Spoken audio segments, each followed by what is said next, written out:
سلام دوستان، خوش اومدید به این ویدیو دیگه. امروز اومدیم آموزش در واقع دانلود مود وامبلوکی خودم بازی میکنم و بهتون بگم. بریم سراغ این ویدیو. شما برای نصب مود وامبلوک به برنامه های ماینکرافت مایکت در اون برنامه که مود وامبلوک هستش نیاز دارید. در مرحله اول شما باید برید داخل برنامه مایکت، صبر میکنید بیاد بالا و اون بالا شما باید بنویسید در واقع وامبلاک و این برنامه که من براتون علامت میزنم و دانلود میکنید که من خودم از قبل دانلود کردم. این برنامه از بقیه‌شون بهتره و این برنامه فقط برای دانلود مود وامبلاک هستش و خب میرید داخل برنامه، تپ میکنید که بیاد بالا. خب علامت داخل برنامه باید منتظر بمونید تا بیاد بالا. اومدش بالا. این برنامه داخلش یه مود وامبلاک داره که همونی که خودم بازی میکنم. قسمت یکیشو گذاشتم که اون گوشه سمت راست میزنه، در واقع چند تا بلاک کندید فازتون میزنه و یه دونه دیگه هم هستش واسه ورژن 1.19 همچنین عکس واردن هم داره. فرقشون چیه؟ فرقش اینه که 1.19 اون عددی که من گفتم رو نمیزنه و فازهای 1.19 هم داخلش داره و اگه اون رو بخواید بازی کنید بعد ورژن بازیتون 1.19 باشه. ولی خب اونی که من خودم بازی میکنم میخوام بهتون بگم که شما اومدید داخل برنامه بعد بزنید روی اون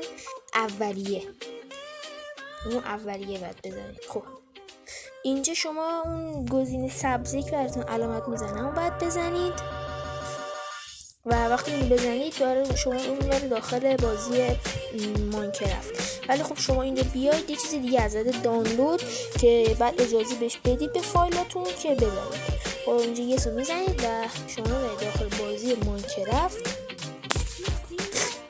در وقتی من خورده سرما خوردم به خاطر همینه.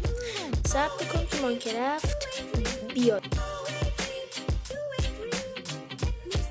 صبر میکنیم که بیاد بازی ماینکرافت و دیگه من اینجا براتون استاپ میکنم تا بیاد.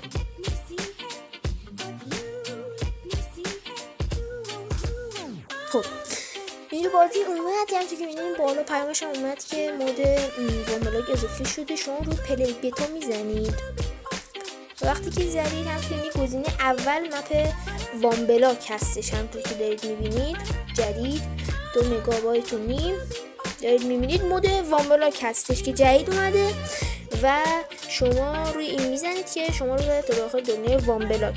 وقتی که این صحنه واسهتون اومد شما دکمه اولی از بالا رو میزنید که بهتون علامت زدم اینو میزنید، این دکمه رو میزنید و داخلش کلیک میکنیم و ما رو میبره داخل مپ و بعد صبر کنیم تا بیادش. حالا من استاپ بکنم تا بیاد. خب همونطور که می‌بینید ما اومدیم داخل دنیای ماینکرافت و همونطور مثل دنیای مثل اول وامبلاک هم و بین ما 2 تا دکمه هست که زبان بازی رو گفته، یکی انگلیسی، یکی هم نمیدونم این چی واقعیت اسپلور همچین چیزایی که من نفهمیدم. ولی خب من همیشه به انگلیش میزنم. انگلیش که بزنم تا که می‌بینید بله شما اومدید وارد بازی شدید، شما رو آورد داخل بازی. امیدوارم که خوشتون اومده باشه از این آموزش طرفم و حتما کانال سابسکرایب بکنید، لایک بکنید و دوستاتون معرفی کنید.